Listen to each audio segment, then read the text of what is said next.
The beautiful city of San Sebastian, the home of the 1992 start to the Tour de France, now hosts again the 15th running of their own classic, the race from San Sebastian to San Sebastian. Michel Dernice of Motorola here on the left of our picture.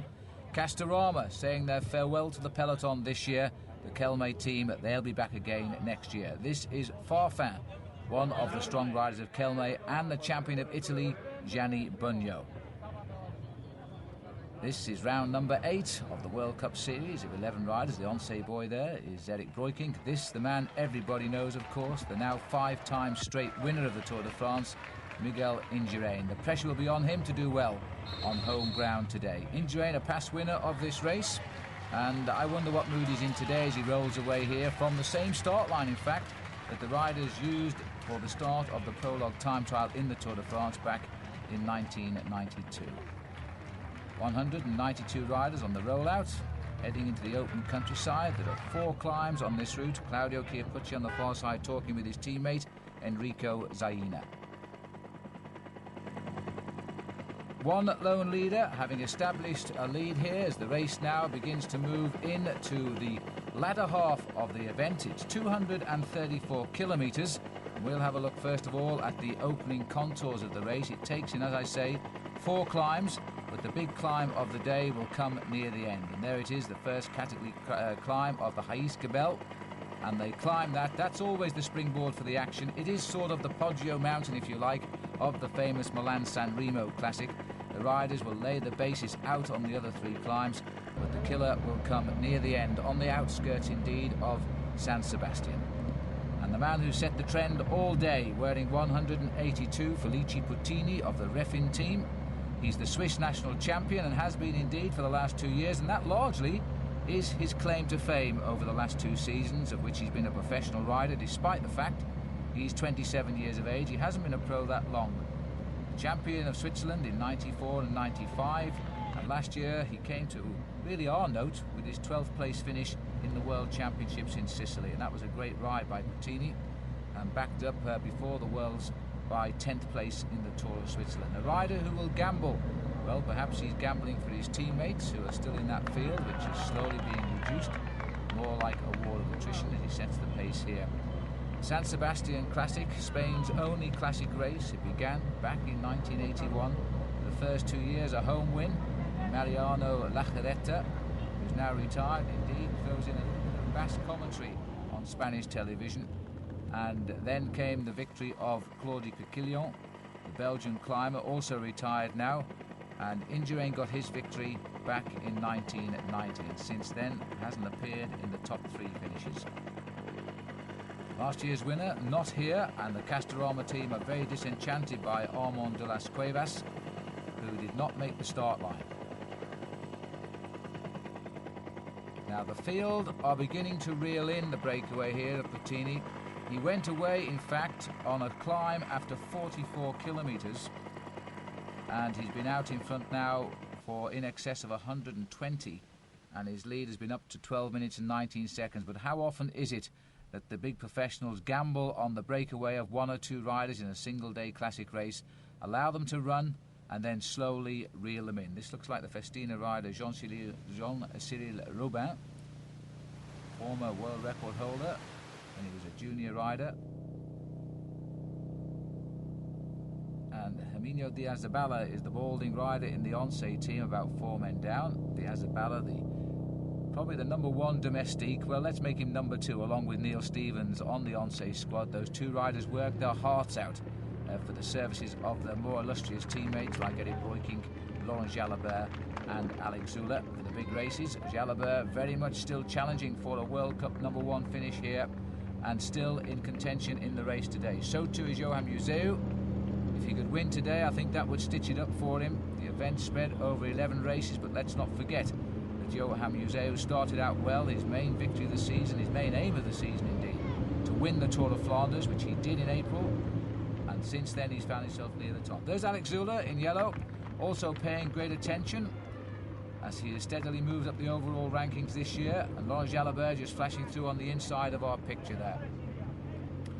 Well, Jalabert, what a superb season that man has had. winning Milan-San Remo and Paris-Nice right out at the beginning of the year. What a comeback indeed from that crash he had at Armentières at the opening stage of the Tour de France a year ago. Gay Wiz, anxious to do something. Ugrimov is there on the right. Caught a glimpse too of Franco Ballerini, the winner of Paris-Roubaix, finally getting the victory he was hunting for. And the tempo now is pretty rapid, and it's the sort of tempo a lot of teammates here throwing the weight behind the chase, which is a good sign that there are a number of leaders feel they have the confidence. But of course this is the build-up now to try and get to the mountain first, and to try and hold your position near the head of a peloton doing in the region of 55 kilometers an hour takes a lot of skill and a lot of nerve as well. Many of you may be watching the video having spent time racing in Belgium. You'll know that the small hills around Flanders, if you ride even an amateur race there, you'll fight for 30 kilometers to hold the top 15 position before you make the turn onto the small climbs. And that's what's happening here right now. Riders at the front of the peloton trying to defend their positions, allow nobody else to come up. Now this is Johnny Veltz here. We haven't seen too much of Johnny throughout the season as part of the Motorola team, but there he is now setting the pace. Well, maybe he's trying to keep the pace high because Lance Armstrong is riding this event, and Armstrong has had a very good performance since the Tour de France. He's come out very strong from the Tour de France, and that was the first tour that Lance finished near the end at Limoges. He won a stage, and a very, very sad tour, of course, for the Motorola team with the death of Fabio Casatelli. But Armstrong seems to have come out of it physically very, very good indeed. He rode well in the Leeds Classic a week ago. 60 kilometers to go. That's 38 miles from the finish. And I can only assume that Motorola have been told to ride by Armstrong. He is the obvious choice. And keep the pace high. Puttini, the gap is now down to 4 minutes 18, and that's well catchable now. 192 riders on the start line this morning.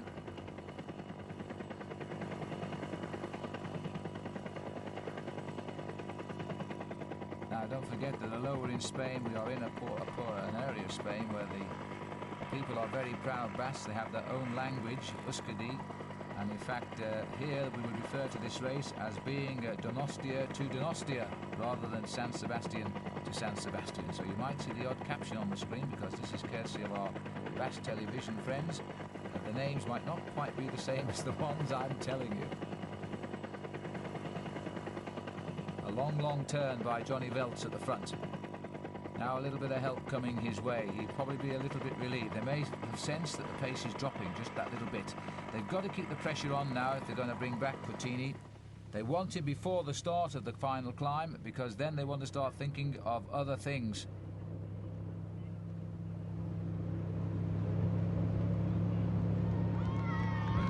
There is Berrutia here, the balding man, who looks almost the identical of the man behind him, who is Diaz Zabala.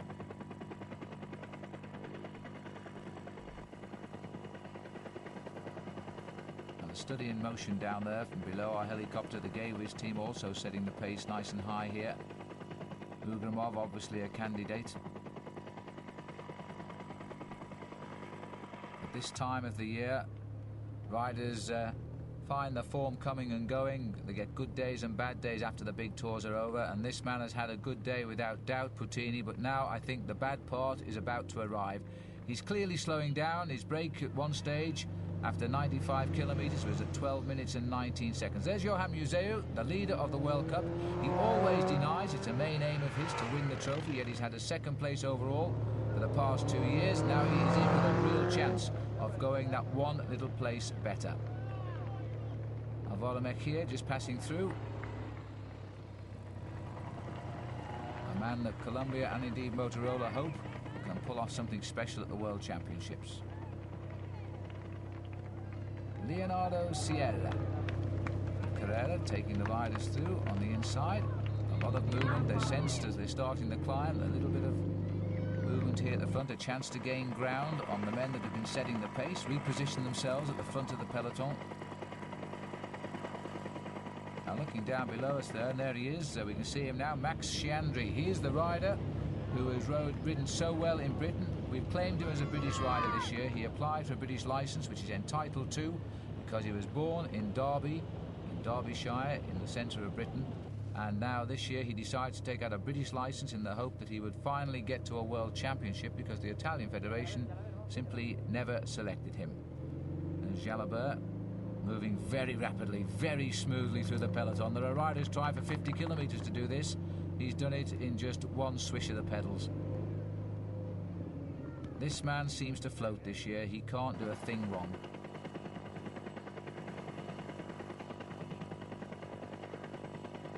And Jalabert now beginning to challenge the world number one, and could well claim that position. He will line up for the Tour of Spain, Laurent Jalabert. Now, Indurain is rumoured not to be wanting to ride that event. Tony Rominger won't start, the winner for the past 3 years. A good ride in the Tour of Spain by Laurent Jalabert would probably give him the number one slot. Over the top of the small climb and on the way down again, Once are now beginning to pull their organisation together. They always feel the pressure, of course, in Spain, but this is their style wherever they race. Remember their marvellous Tour de France. It looks as though Neil Stevens is now the workhorse of the moment, followed by Herminio Diaz-Zabala.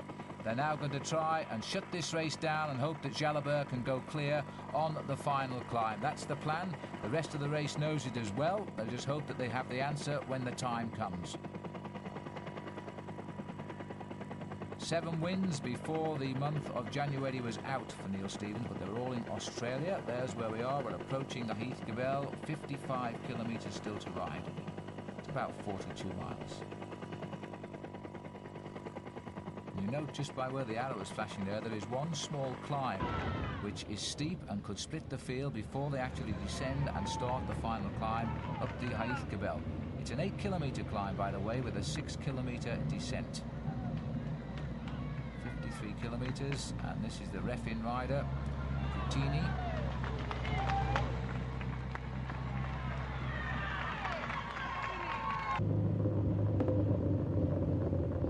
And these beautiful roads made for cycling around this area of San Sebastian, right on the northern coast, were very, very close at times to the French frontiers. The way the Tour de France went, it went over the climb of the Heath Gabelle before it went through the borders and then headed slowly but surely up towards the big mountains. Now you can always recognise this man, the way he sticks his elbows out and just pedals. Herminio Diaz-Zabala. I became quite a friend with Herminio in Australia this year, where he came for 3 weeks and we went cycling together. He did the pedalling and the pushing, and I enjoyed the day. Moto 2 indicating, as always, we're following the second group on the road. The first group, loosely speaking, is the one-man group of Felice Puttini, and there he is. And I think looking down, and by the fact that the cars are coming through, I would say this gap is down to about 35-40 seconds. He's made his gamble. He may well have helped teammates, you know, because they're still down there. They've had the chance to have an easy ride with him out in front for so long. It's 130 kilometres he's been out there now. Grabbed a nice slice of publicity, but once the Once boys get to the front, I think there are trouble. Neil Stevens, his hair longer than ever, as he now prepares for his upcoming marriage to a Spanish lady. Another rider just moving through there too, Johan Museeuw. The rider had a marvellous Tour de France, snatching the stage, which rather annoyed Miguel Indurain when he won at Liège. But even so, if you were Belgian, your king was waiting, I think you'd try and win as well. 37 seconds, it's all over, and coming down as we watch. Coming down rather quickly too. That's an interesting graphic and a new one on me, but now we're seeing the riders being caught before our very eyes. 34 seconds, the latest gap, so they must be moving at nearly twice the speed now of Puttini.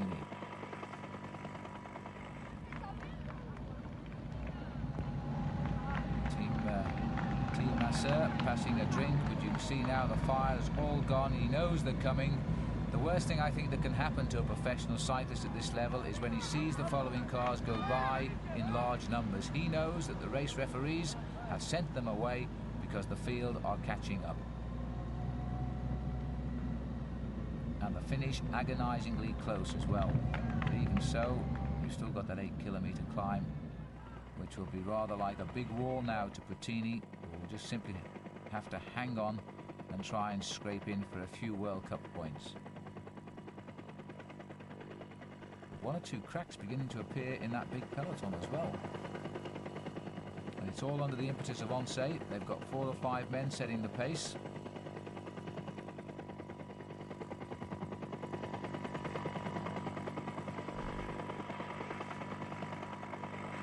Lush green fields here, and in fact the weather not like you might expect in Spain. Oh my goodness me, just feel the pain in those legs now. Puttini has hit the wall here, and if he looks over his shoulder, he's about to see the main train on its way up. And there they are. They finish it off so quickly when they come for the kill. A lead of 12 minutes and 19 seconds swept away by Neil Stevens there without even a look to his right. Puttini making no effort to get on here. He's hoping he might tip over the top of this small climb and catch a wheel. Otherwise, he's on for a long, lonely ride now back into San Sebastian. Oncé have bigger fish to fry. They want Jalabert to be pretty close. In fact, Jalabert is about 4th or 5th down there in the line. Miguel Indurain still very much in the hunt here. Indurain thinking of a world title perhaps in Colombia, where he speaks the same language, of course. And the story is that he might be going to do his training in America. He's preparing for the World Championship. And that looked to me as though it is Marco Pantani, number 72. Those lithe little legs of Marco, now fighting back from the injuries received, which kept him out of the Tour of Italy, but we saw him win 2 stages when he was finding his form in the Tour de France. 2 stages that I think anybody would have loved to have won, 2 big mountain stages. So, Big Mig, as we always call him, at last looking for a victory other than the Tour de France, I feel. It's probably the race which is most local to his home, just outside Pamplona. It'll take him about 2 hours at the outside to drive home from the finish.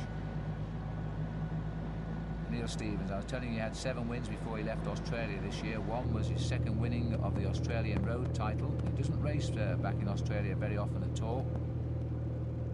He says he'll go back next year as well, but probably without the team. That's Flavio Vanzella, the yellow jersey in the Tour de France, looking over his shoulder. He took the lead when the race was in Great Britain last year. Lost it soon afterwards. In fact, he lost it to Britain's Sean Yates on the road down from Le Havre. Now it's a case of catch a wheel if you can here. There'll be those riders feeling good, and there'll be those riders feeling bad.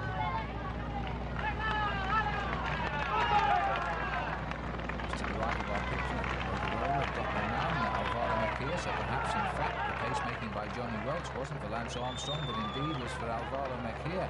It's of course, if he can get away on the climb of Jesper, well, he can hold on to the finish with a good descent. You can escape, it's the springboard, and if you go in a small group, Mejia might equip himself quite well.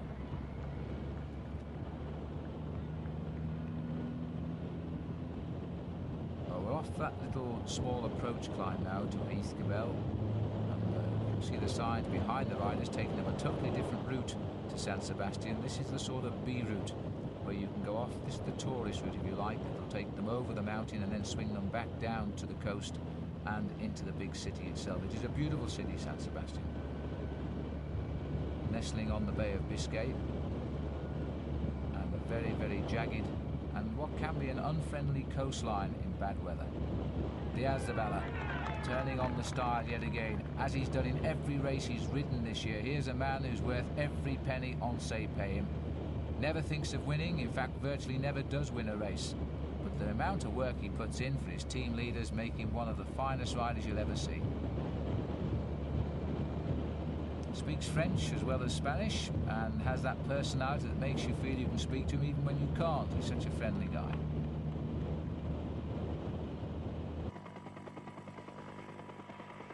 And there is the descent. There you can see those in contention and those hanging on from this helicopter shot here. A long thin line at the back with lots of spaces between the wheels.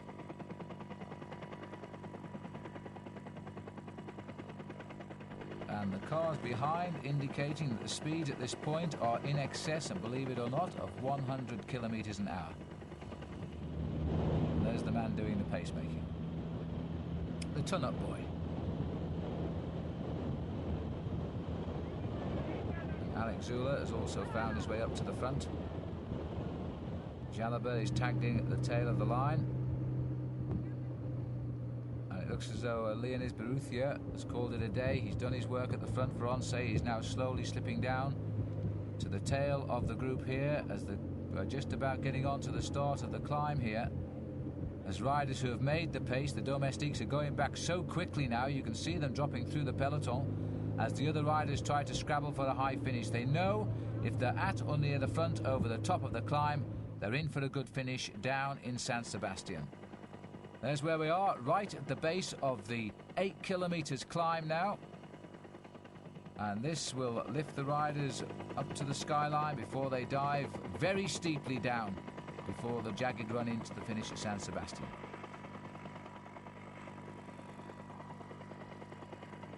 Once have done just about everything they can at the moment. Chevy, former stage winner in the Tours of Spain and France.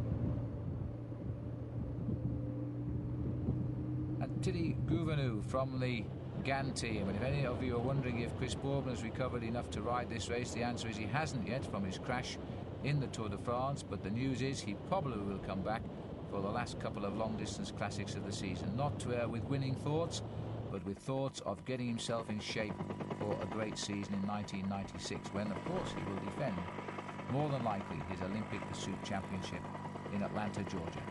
Inside 25 miles or 40 kilometers to go.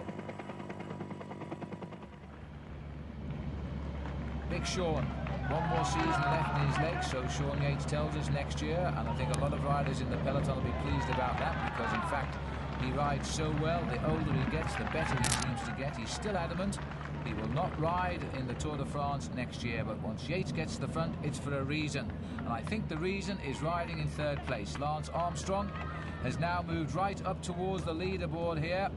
Yates looks over to see where he is, makes sure that he's right in his tracks, in the slipstream there.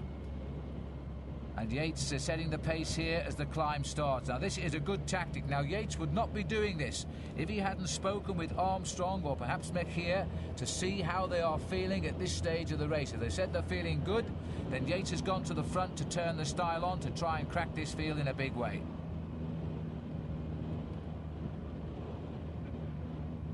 I wonder if next year Sean Yates, who always has ridden well in the Paris-Roubaix, will put in one big bid to make the win. I wonder indeed if the team, the Motorola team, will work to help him win that classic and let his season, his career finish on such a high note. He always rides well in Paris-Roubaix. He's one of the few riders in the world who loves the race.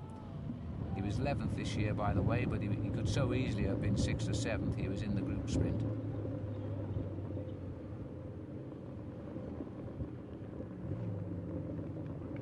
Well, this is the little ups and downs. We approach the climb, and now we've turned onto the climb. That's indicated by all of the pavement artists from the Basque area of Spain.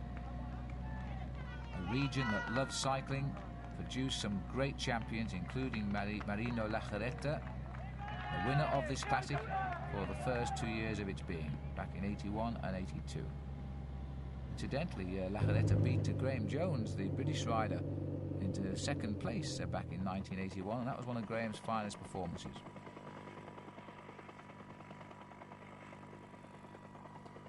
Now, looking briefly from the camera there, I think it was Melchior Mauri and Alex Zula who'd got to the head of the field. One of the Euskadi riders. This is an interesting team, this Euskadi team. They're from the local area, and they're sponsored by various companies who group together. And none of the companies take due publicity. They just call the team from the region, which is the language they speak here, Euskadi, and they are riding this classic event. But it's a little bit too far for that one rider who's dropped back, and it is Mauri on the front. Former winner of the Tour of Spain, and what a great Tour de France this man had this year. Jalabert right with him. So we've got the famous tandem from the Tour de France now back in action here. Melchior Mauri and Laurent Jalabert. Jalabert cutely looking around to see who is in this group and who has made the split with him. I think we've got Escartine in the group here. There's a Motorola rider slipped out of my shot so quickly that I didn't catch who it was, but whoever it was, his legs just folded up.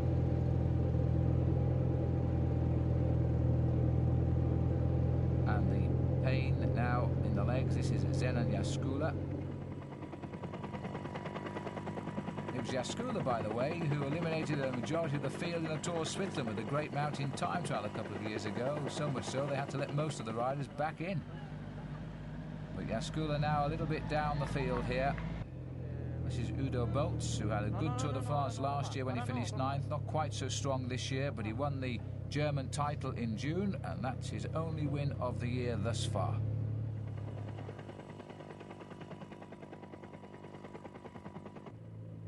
Now this looks as though we've got Laurent Dufaux, the Festina rider here.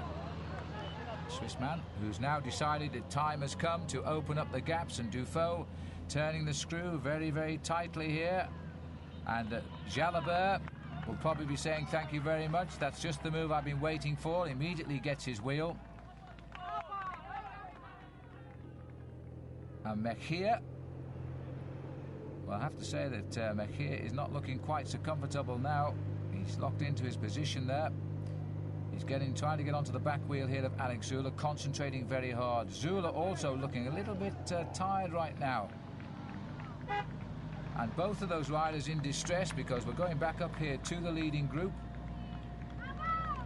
His zip of his jersey all the way down there, Johan Museeuw, but the World Cup man in a race which he perhaps might not see as the sort of course to suit him, with this big climb coming towards the end. And we've got the Mapei rider Della Santa also making the split here on the right of our picture. Della Santa, one of the riders perhaps long term who's going to do very, very well. Lance Armstrong has made the move, and he said the mistake was certainly not that, Lance. He's made the right choice to come up to the lead group here. So it was Armstrong indeed that Motorola were working for today, and he's trying to get into the first selection on the climb. There's the bird's eye view of the race now as the front of the field is beginning to split up. We know that Dufaux is here, Jalabert, Museeuw, Della Santa, Armstrong. Max Sciandri has also made the split, so Britain has a man here too. And the little man here is Leonardo Piepoli, the Refin rider. Now remember, it was the Refin rider who was on the attack Puttini, so maybe the tactic was to hope that Piepoli could come through and make a decision. Well, there he is in the red, and one of the finds, if anything, of the breakaway. Jalabert has got to be the rider to beat. Jalabert, the man to challenge Johan Museeuw for a longer-term shot at the World Cup. Della Santa a little bit annoyed by the fact that our motorbike is getting a bit too close here. Too much incentive for Laurent Jalabert. As we've accelerated away, Jalabert has turned off the gas just a little bit. Now they've got a split. I can't quite see from this position how many are in this group. It could be as many as 10 riders. Strong men have made the decision.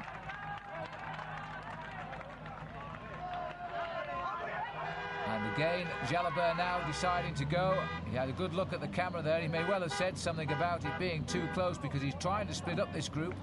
Freewheels immediately, reason being that Museeuw has marked him out well. And Museeuw is only worried about one man, and the rest can go away, I think, as far as Johan is concerned. He's going to make sure he stays near Laurent Jalabert, and you can't blame him for that. The World Cup is coming to an end, and Museeuw is in a very strong position indeed. Indurain is also up here. The colours of green, white and red, the champion of Italy, so that means that Gianni Bugno, and now Della Santa is going to try and chase the motorbike as well.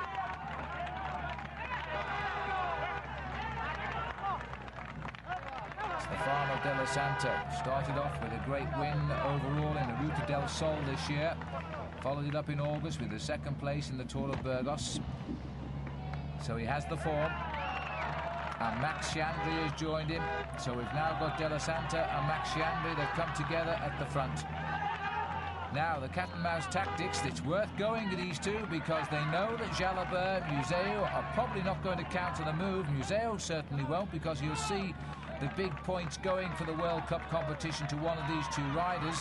And in fact, Jalabert knows it. Jalabert has caused the reaction, and not surprisingly, right behind him is Johan Museeuw. So we've now got a build-up of 5 riders, but the race is trying to regroup here. Della Santa has caused the problem. Mapei man, Stefano Della Santa, the #1 team on the UCI World Rankings. There now is Lance Armstrong, and I think that's Bruno Cenghialta he's with down there. And in fact, it looks to me as though they've gone across to the leaders. Now the helicopters pull back. So Armstrong and Cenghialta appear to have joined the front runners as well. We've got 3, 6, 8 riders down there. The Benesto man is certainly Miguel Indurain, so he hasn't gone with the counter-attack. And I suspect that many riders will watch for Miguel to try and make the move. And as a result, he may have decided he hasn't quite got it. There's Bugno.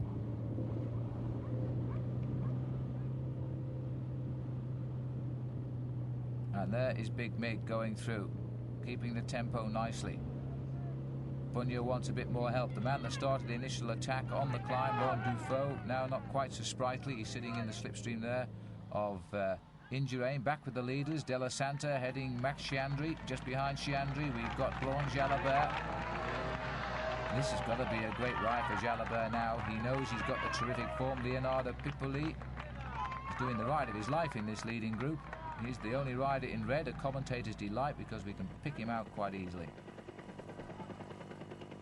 Just latching on. We've got 3, 6, 7, 8 riders now, and the man getting across is Laurent Dufaux, that small figure from the Festina team. And in fact, there's a regrouping here because they've slowed at the front. The counter-attacks didn't come, and we've got Indurain has got back. So too, indeed, has Gianni Bugno.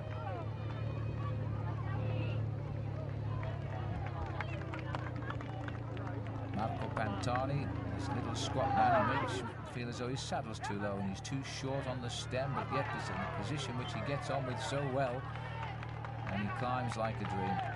Now this is the exposed section as we come towards the top of the Ijsgebel. The long road where you can always see the breakaways. You can also see what a tremendous crowd has turned out here in Basque Spain to support the race. Calming here. Jalabert drops into the pack. We've got Frank Vandenbroucke, the man who went from Lotto to Mappe, has come onto the back here, number 18. This young man who unfortunately had a big argument with his uncle, Jean-Luc Vandenbroucke. He left Lotto and he's gone across to the Mappe team, but he is beginning to show the signs of being quite a single-day cyclist. There is, I think, a lot of class there, and Jean-Luc Vandenbroucke spotted it first, but Mappe have claimed him. Up over the top, Bugno comes up over the top, followed by Stefano, Della, and Della now looks as though he's going to have a go down the hill. It's a long exposed descent for a while. Here's the man that the French have nicknamed Dumbo because of his protruding ears, an unkind nickname indeed, but he doesn't seem to mind. And Pantani lost a little bit of ground on the climb there.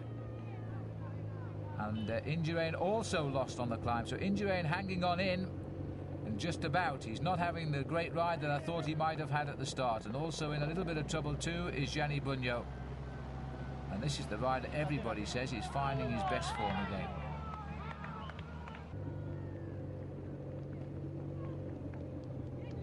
More or less all together, the front group, general regrouping because of the stop-starting of the attackers, but Indurain now is finding wheels a little bit more difficult to hold. The great days of July are once again a memory, and what a memory too. Indurain now finding in the San Sebastian Classic the roads are not that kind to him. When he won this race back in 1990, he beat Laurent Jalabert, by the way, and the great Irish rider Sean Kelly. Tempo riding by Gianni Bugno, followed by Leonardo Piepoli. And behind them, I'm pretty sure it was Lance Armstrong, still very much in at the kill. Lance has always been a great single-day rider. Now, can he get in on the decision move today? Armstrong, remember, he's got great memories of Spain. Some happy, some unhappy. Perhaps unhappy will be his Olympic Games in 1992. When he didn't do the ride he expected. This is Dufaux here, now losing a little bit of ground as well. And just continuing our little tale of Lance Armstrong, of course, this was his very first professional race back in 1992 after he'd finished the Olympic Games, and it wasn't a great race for him either. He finished last, but he had the courage to finish, and it was on that day he really did find out what professional bike riding was all about. The breakaway once again has been split asunder here. It's a false flat over the top of the Ijsgebel.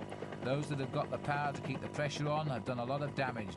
Dufaux is down there, Indurain is down there as well. Cenghialta, I think, is the third rider. Armstrong's looking very strong too, and one must say so of Piepoli. And the man who's trying to break this field to pieces is Gianni Bugno, of all people, a champion of Italy. Perhaps he is refining his old form. A man that had a double world championship in his heydays and twice back-to-back stage wins at Alpe d'Huez in the Tour de France. And Bugno not looking for any help at all here as he continues over the top of the climb. Sitting at the back is Max Sciandri, who's read another winning move today. He's got one World Cup victory under his belt this year. And Sciandri rumoured to be going to the Motorola team, back in fact to Motorola next year.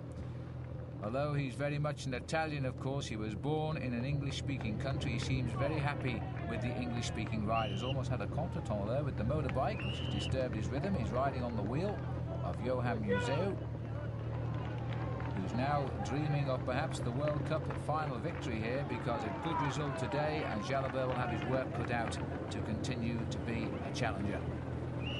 Jalabert just in front. And in fact, Johan Museeuw riding this race like he would ride a stage race if he were the race leader. He's just marking the man that matters most, and he's going wherever Jalabert goes. Still Bugno setting a tremendous pace from Piepoli. And just behind him is Lance Armstrong. Armstrong has made another good move here. So the man we've come to know as the champion of Liège-Bastogne-Liège with two great rides over the past 2 years is now beginning to show an infinity towards the San Sebastian Classic as well. The race which started out for him his professional career.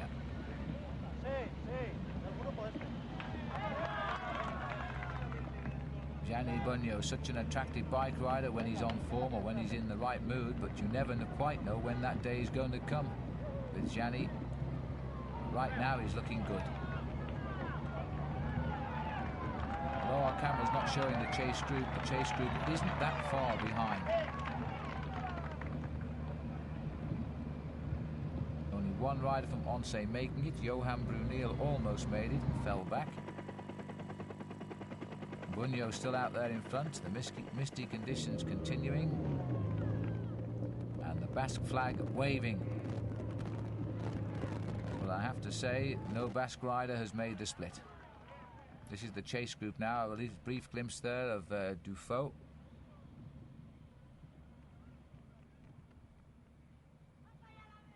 And Indurain gets special cheers as he goes through, but he's in something like 12th position as he's gone over the top of the climb.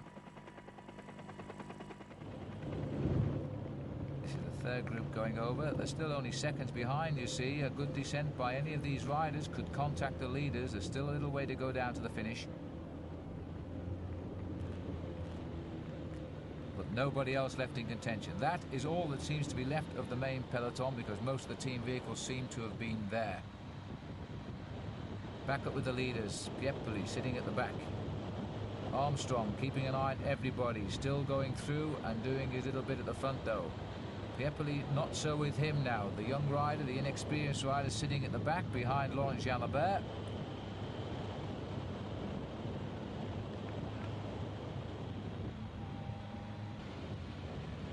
26 seconds. They're calling it the Indurain group, which indicates in fact that Indurain has got back into the main chase behind. Bugno is leading this group and they're hovering around 26 seconds.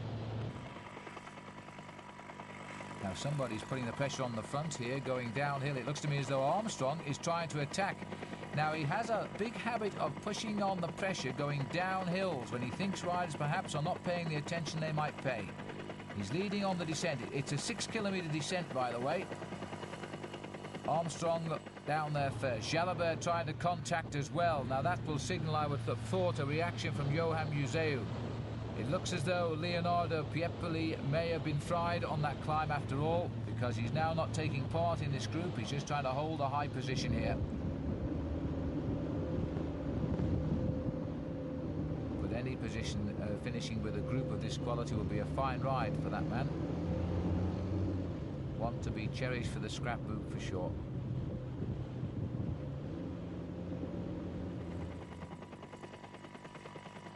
There's Lance Armstrong. Jalabert making contact. and it looks as though it's the blue jersey there of Max Sciandri who started the descent. We're still calling it the Bugno group, but I don't think Bugno is right up at the head of it right now. 24 seconds, so Indurain is slowly dragging that group back into the contention, if indeed it's Indurain doing the driving. Piepoli trying now to rely pretty heavily on getting a free lift back up to the breakaway, which is establishing on the way down. Another skill in international cycling, the skill to go down hills absolutely perfectly on the corners and to produce the high speed. One or two riders are hesitant, and Greg LeMond was one of the best exponents at this. He could descend so well.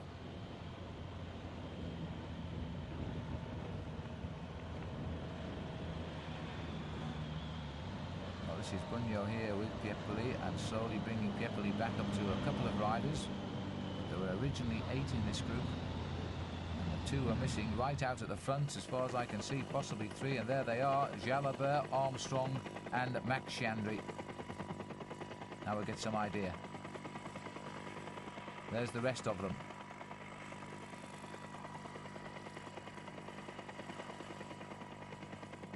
One passenger with Piepoli. Museeuw is the rider being left to do all of the work. The other 3 know he's got to, because he won't want to lose Laurent Jalabert, so he's trying to hold Jalabert, and he might come back yet. I think we've got the first 3 groups on the road here, and they're only spread across 25 seconds, and we've still got 29.8 kilometres to run, which is about 19 miles to go.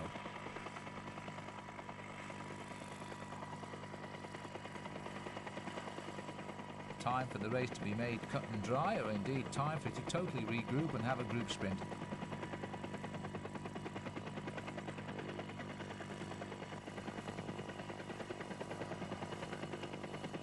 Large crowd waiting for the arrival back in San Sebastian. Now have the pleasure of following it on television sets, of course, as they run down towards the finish away from the top of the mountain. This is live coverage.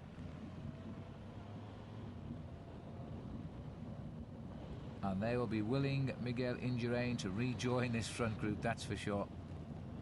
But right now we have a very international breakaway here with, and in fact it looks to me as though Sciandri's got a problem. The way he took that corner, he was very worried. In fact, I'd say he's a flat tyre. Well, that is terrible. Sciandri cannot believe his luck. Well, Max Sciandri in line there for 2 straight World Cup victories, has gone out of this chase group, or lead group rather, with a puncture, a flat tyre, leaving Jalabert and Lance Armstrong now in the lead. And you know, I think these 2 as well might be a little disappointed in seeing that happen, because 3 had a better chance than 2 of holding off the chase groups behind. But the bad thing for Max Sciandri is that there wouldn't be a service car on hand, because there wasn't a big enough gap. He'll have to wait till the chase group comes by and then hope he snatches a wheel. And I would suggest that by the time he does, he'll be back with Miguel Indurain. Well, that really is sad for Max Sciandri, the British import, who had great victory in the Leeds Cup World Cup recently, and was heading for what could well have been 2 straight wins here, back-to-back and World Cup events this season. Now, Lance Armstrong making the most of his move here. Jalabert has found he's got a strong ally here in Lance. They know each other very well, of course. They've ridden mostly all the same events this year. And Armstrong completing his first Tour de France, seeing Paris at the end for the first time in 3 tries, and not arriving feeling weak, but on the contrary, he arrived feeling extremely good. And that's coming clear now as he makes his run down off the mountain, dodges all the traffic signs, yellow flags held by the police. Yellow in Europe means danger rather than red. And Armstrong now running down back towards the coast, heading in towards San Sebastian. A chance now perhaps for America to get victory. These riders here would have a different idea. Stefano Della Santa at the back. Laurent Dufaux has made the split, so he's got across as well. And Jalabert prepared to do more than his work here, I think, now with Lance, because Jalabert knows he has a chance to score good World Cup points, which would keep this championship wide open. Museeuw knows it as well.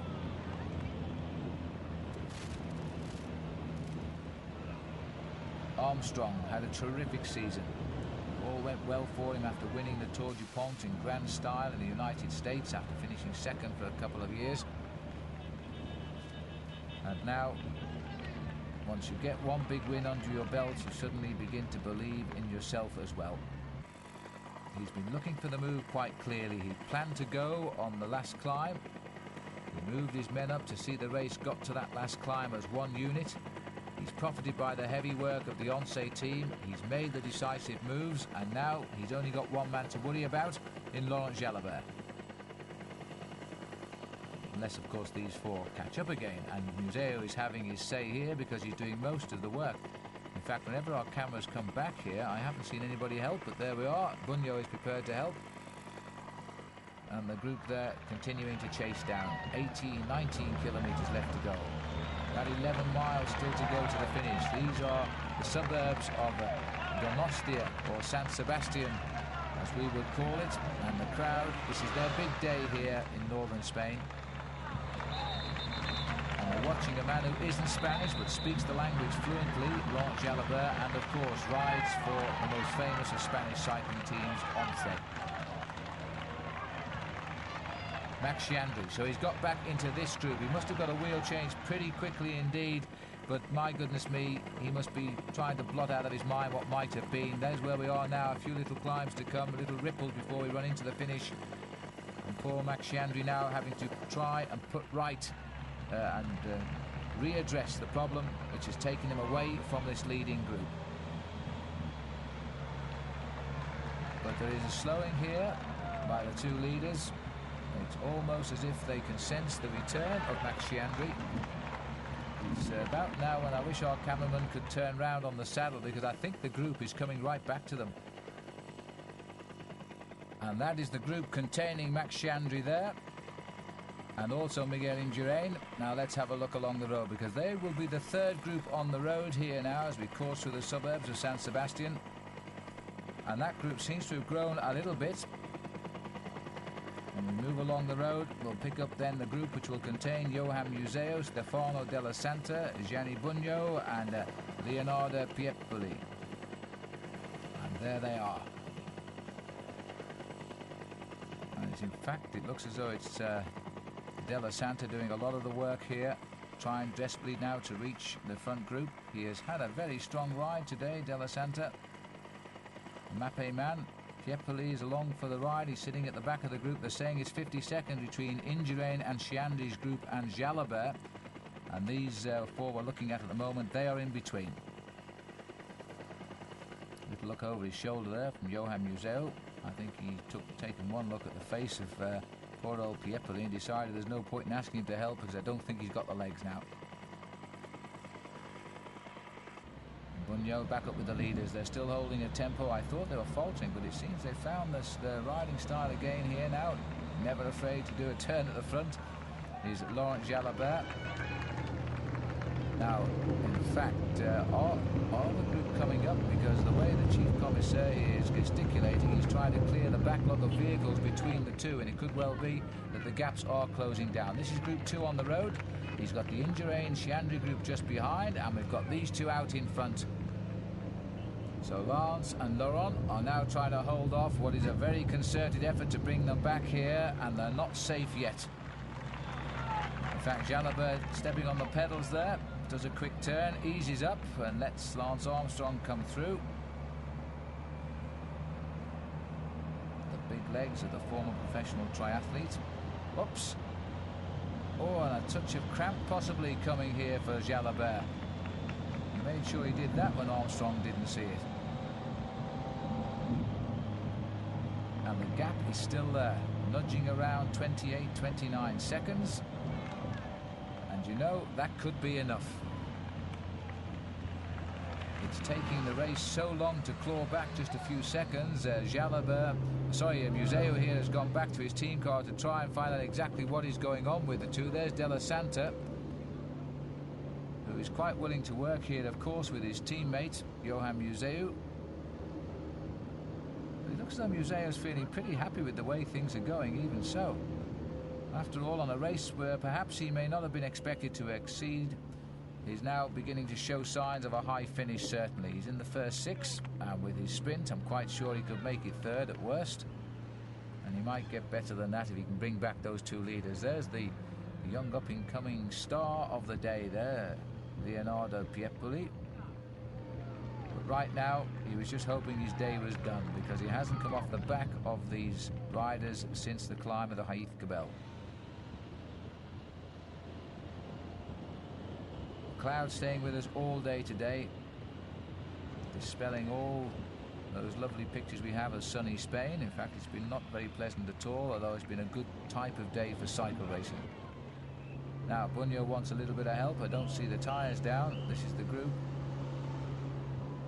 and there is the ref-in rider. Manager going to have a little word here with Leonardo Piepoli. Probably a little word of encouragement, saying it's not too far to go now and you're on a real ride, don't crack.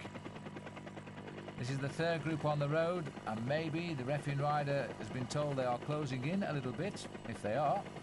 And this is the group containing Miguel Indurain, you can see down there, going through in third place, and Max Sciandri also working down there. Also in that group is Laurent Dufaux and Frank Vandenbroucke. And they're still nudging it clear, 34 seconds and hovering. So the big man, Lance Armstrong, the lone escape expert, as we've seen him as he won at Limoges with a great dash towards the line there. The United States, by the way, have never won a World Single-Day Classic race in all of their history. Most things over the last few years with the great riders like Greg LeMond and Andy Hampsten. They've never won a single-day Classic. LeMond has come close, but he never got the victory, and for that matter, so too has Armstrong in the past. Don't forget he finished second in the Grand Prix of Zurich in the past.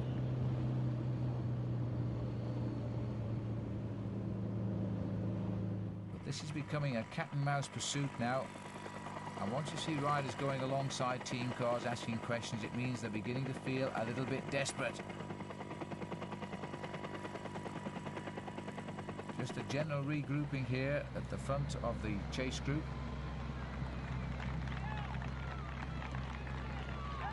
Bruno Cenghialta, who had a quick word with his team car, sprinted back up to the group.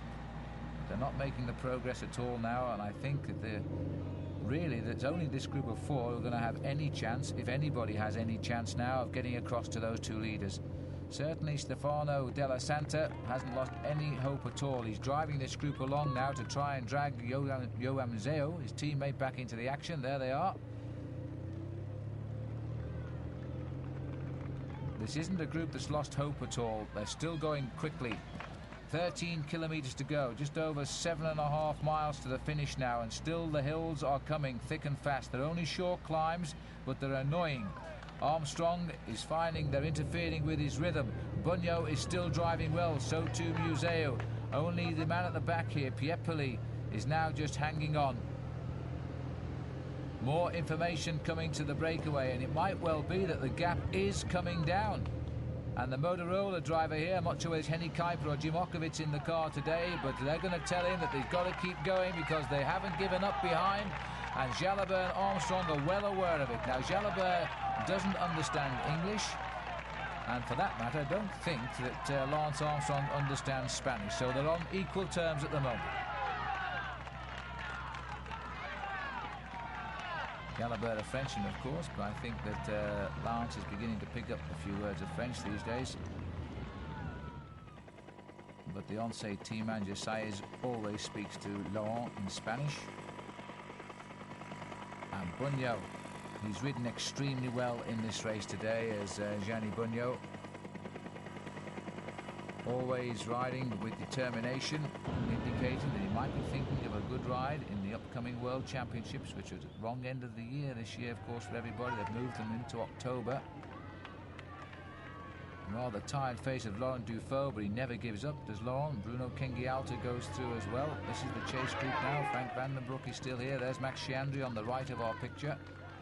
And there is Miguel Indurain, still mixing it with company in the third group.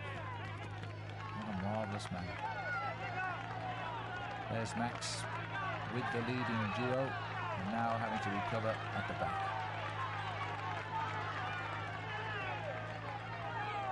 Vandenbroucke just behind. And now we've got Casagrande in the yellow jersey, setting the pace at the front, and Paolo Lanfranchi, who is also here, another rider who rode well in the Tour. come into the picture at the very late stages of the race.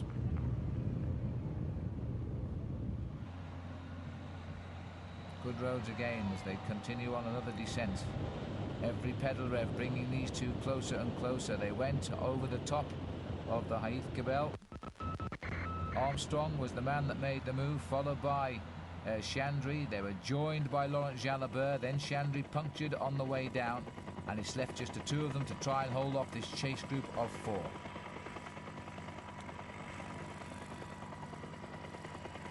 Museeuw putting his weight behind the chase now. Johan Museeuw, what an incredible season that Johan has had, even without a victory in prospect in the World Cup. He's had such a wonderful... He won the general classification of the Dunkirk 4-day, which, by the way, is a 6-day race, but we've always stuck with its original title, the 4 days of Dunkirk.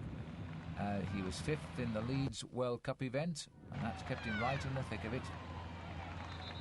And of course, as I said earlier, he won the Tour of Flanders for a second time in 3 years, and he was second in between, and the man that won in between was in fact Gianni Bugno. And now they're forming a strange alliance in the chase down of these two riders out front. A marvellous world cycle racing is. 10 kilometres to go, just over 6 miles from the finish. They've hung on, they've dangled, and it's now beginning to look very, very possible indeed. Stefano Della Santa, his face a picture of pain, trying to drag them back into the action. Bugno goes through. Another drink for Johan Museeuw. And meanwhile at the back, living all kinds of pain, is Leonardo Piepoli.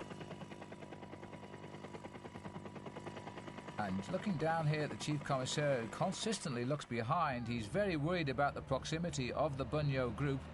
And this is Henny Kuiper who's driving the car. And Kuiper now telling the rider, Lance Armstrong, exactly what the gap is. And it's down. It's not good news, in fact, 23 seconds. Now they are still coming back. And you know that this breakaway has never really got away because of the persistence, largely by Della Santa, Bugno and Museeuw. Piepoli hasn't done any of the chase at all, but you know they could all come back into contention here. There's still another small little rise before the finish. Jalabert and Armstrong are totally committed to the move. They are using just about everything they've got left after their hours of racing today. The total distance, 234 kilometres.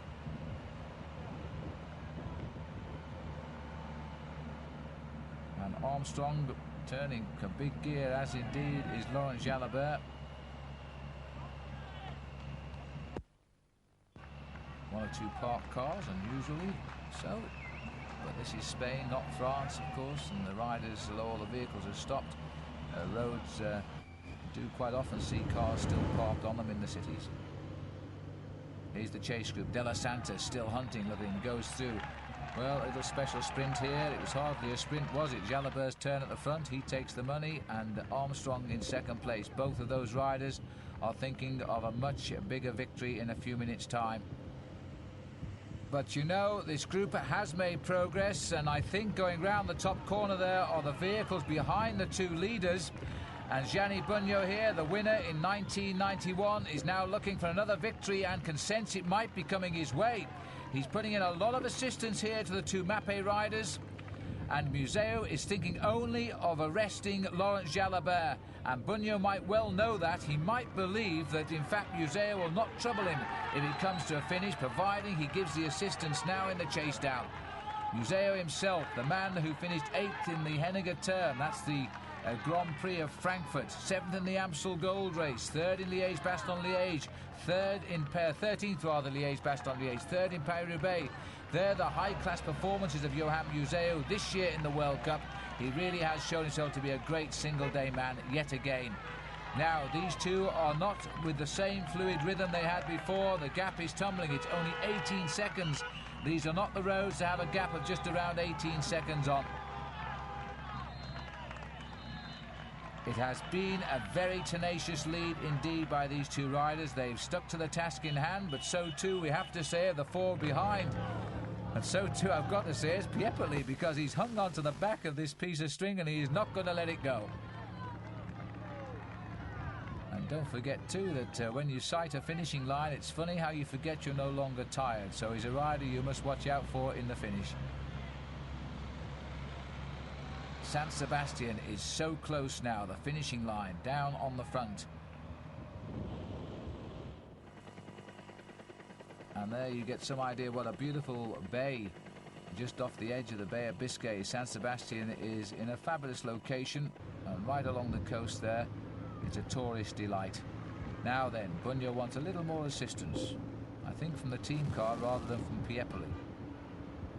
10 seconds, we're going to see this gap bridge. We're going to see a bridge with something like 4 miles to go, I think. It's gone up very slightly, but it's nothing now because they can see him now. The commissaire here, I think, will want everybody out of the gap at this stage, otherwise he's going to form the bridge himself. Bugno is now having a discussion here because they believe they are going to catch the breakaway, and then Bugno has to make a decision as to what he's going to do when they do catch the breakaway. Now, he may well be told to stop working now. It may be left to the two Mappe boys, Della and Johan Museeuw, to finally shut the gap down. And then Bugno, one presumes, is going to try and go it alone. Although he does normally pack a good sprint finish, I'm not sure how much of a sprint any of these riders has left after this cat and mouse chase. It's been a great chase. It's been a great chase, and you have to feel sorry too for these two riders because they made the perfect move, and it was Armstrong who made it, followed by Sciandri, who's no longer in the group. He never got a wheel quick enough to come back in this group either. 5 kilometres from the finish, and the race at the head is almost back together again now. 3 miles to go. Jalabert will look over his shoulder any minute, I would think. He's seeing the cars go by him, the motorcycles rather go by him. He's going to know, they must know that they're right behind. And there's Piepoli pushing them all forward. He's back in the hunt for first place. He's never in his life been at this position in a classic at this time of the race, inside 5 kilometres. They're going to bridge at around 4, maybe less than that, to go to the finish. Will it be long enough for a few deep breaths from Gianni Bugno or indeed Johan Museeuw? Museeuw just wants the comfort of knowing Jalabert is back at his side. Both riders are great sprint finishers, especially after a tough race. But the points now, the points gained by Laurent Jalabert are going to be negligible. Inspired by the sight of the yellow jersey of Jalabert, Museeuw is out of the saddle and crossing the gap. Bugno, perhaps more inspired by the thought of a checkered flag, is now onto the wheel of Museeuw. 4 kilometres to go, and it looks as though they're going to close the gap between the 3rd and the 4th kilometre from the finish. And how about 3 kilometres, 800 metres as Bugno goes immediately? That was the discussion. Now look at this, Piepoli's gone. He's sat at the back, he's determined to sit at the back, whoever's in the lead, and right now it's Bugno, and Armstrong somewhere has waited for the collection and has still found the legs to dig in deep at the front. Gianni Bugno has found the attack which could have been predicted in chapter 4 of this book, has been caught by the others, and they're all together again. And now they'll take a little bit of a thought about little Piepoli because he's not as weak as we all thought. And on the far side, Della has gone. Now Museeuw won't react to that one. Stefano Della Santa, that will be a little reward for keeping Museeuw in the hunt, and Johan will not chase him down at all. He'll take the major points if he can win. Museeuw is just going to follow the wheel of Laurent Jalabert and hope that Della Santa can give victory to Mappe. Lance Armstrong feeling the pinch perhaps a little bit from the attack at the back of the group now. Piepoli doesn't know what to do. He's found himself at the front. He's looking around. He finds attack comes again from Bugno. He's left to dig in as these two mark each other, possibly out of the race here. You see, Museeuw would not close any gap at all. He's making Jalabert do all of the work. He's going to fry Jalabert and beat him in the sprint. And Armstrong has gone. Lance Armstrong has gone after Stefano Della Santa. And I don't know where Lance has found the legs from at this stage of the race. We're coming down to 2.5 kilometres from the finish, and Lance Armstrong in the lead since the Heath-Gabel has found the strength to go, and just look at the speed he's disappeared up the road. He's joined Stefano Della Santa, and you know the combination could be right. He could have read this race to perfection, because Bugno tried twice and failed. Piepoli, I think, is really in trouble anyway with his legs.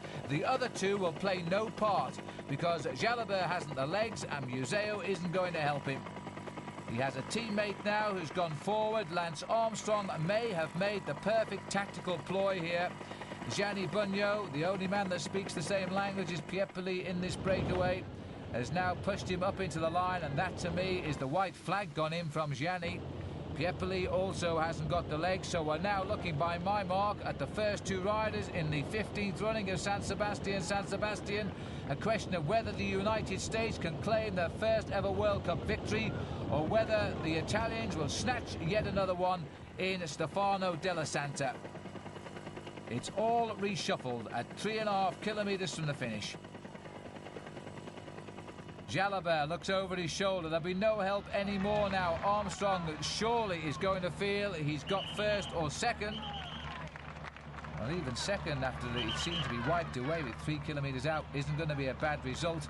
But Della Santa too, remember, has done a lot of work in this chase back. He was the major player along with Museeuw and Bugno to close that gap down. It wasn't an easy chase by any means. You don't hover at around 30 seconds for all those kilometres.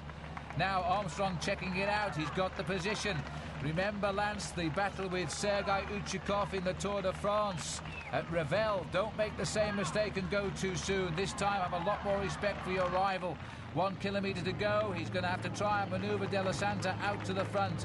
The gap is enough now as we get back to the sea, and the gap is 13 seconds between Della Santa and Lance Armstrong, the group Museeuw, with Museeuw on the front. Look at the crowd here now. What a great race this has been over these last kilometres. Armstrong doesn't want to lead anymore. He wants Della Santa to open it up. Della Santa obliges. This is a sprinter's delight, the finish here in San Sebastian. Armstrong has put himself in the sprinter's position. He's got the second place. Now all he needs to do is not to panic, and he will give the United States a first ever victory in a World Cup event indeed.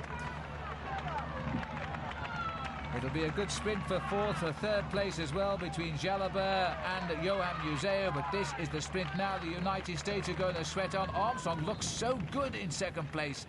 This man has ridden today with such great confidence that only Armstrong can exude on his good days, and he's got it today. Armstrong now allowing Della Santa to run and run and run, and now he's going very early from the line.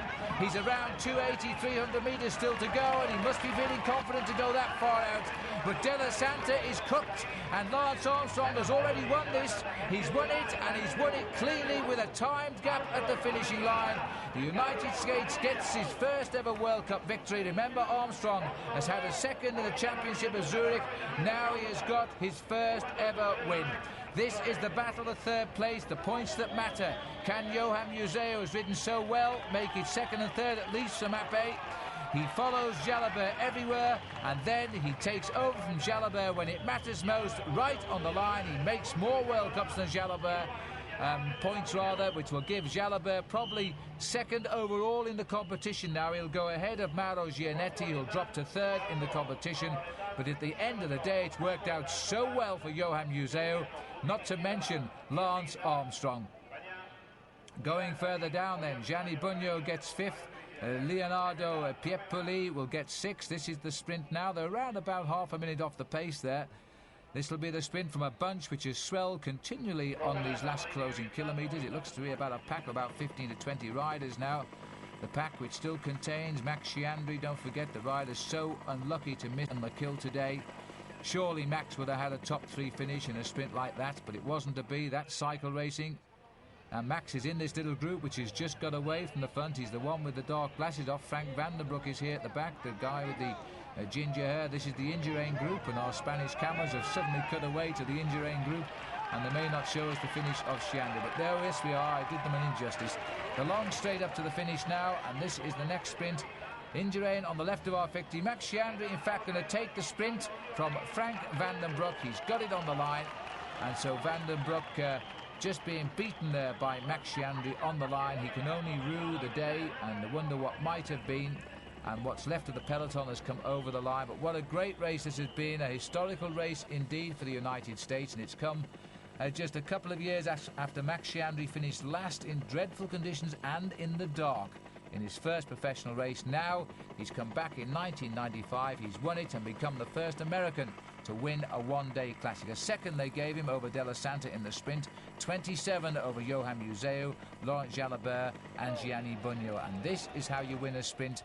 And you take a good look at Lance Armstrong's face here. He's put the full mask on. He's calm, he's cool. At this point he knew he was going to win. He was toying with Della, who didn't quite know how to get out of the mess he got himself into. He knew he was about to lead out a rider who was clearly stronger than he was. Armstrong, cool and collected, making sure nobody came up on him from behind. The gap was big enough. It was an enormous gap. It opened so quickly from just a couple of seconds to 27. So Armstrong had all the time in the world here to just wait. And yet, with some 300 metres to go, he put everything into one kick. He actually caught Della a little bit off guard. Della didn't really expect Armstrong to go quite so far out from the line. And he hardly offered a resistance. He knew by the speed that Lance came by him, he was never going to get on that back wheel. So Armstrong will live to enjoy this result. A World Cup victory for him. He hinted at it in the Leeds Classic a week ago. Now he's confirmed he really is a man for the one-day races. Even on this shot here, when a rider puts his head down, as Stefano Della did, that's a good sign that they've given up. And in fact, now all that mattered to Stefano was to hold on to second place. In itself, of course, a fabulous finish. Armstrong gets the win and takes the luxury of a look back to see how good it feels, and then gives us his traditional punch to the air and his conducting of the orchestra.